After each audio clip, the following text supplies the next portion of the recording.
Kaushik one. 3 वर्ष मी यांचे भारूड सचिन टीमच्या ते भारूड बघत होतो.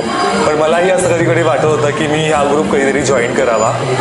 पण तो योग ह्या वर्षी मला जुळून आला आणि मी ह्या वर्षी ह्या नमनामध्ये भारुडामध्ये काम करत आहे. एवढा छान एक्सपिरियन्स येत आहे या भारुडामध्ये. खूप वेगवेगळं शिकता येत आहे. जे बाहेर नमन करतो आम्ही पण त्याच्यामध्ये जे शिकता नाही येत तिथे सचिन सर आणि आपले योगेश ओके सर हे एवढं छान तिथे आम्हाला सगळ्या गोष्टी नीटपणे सांगत आहेत. हे बाहेर कुठेच शिकायला मिळालं नाही. इथे आम्हाला खूप शिकायला मिळतं.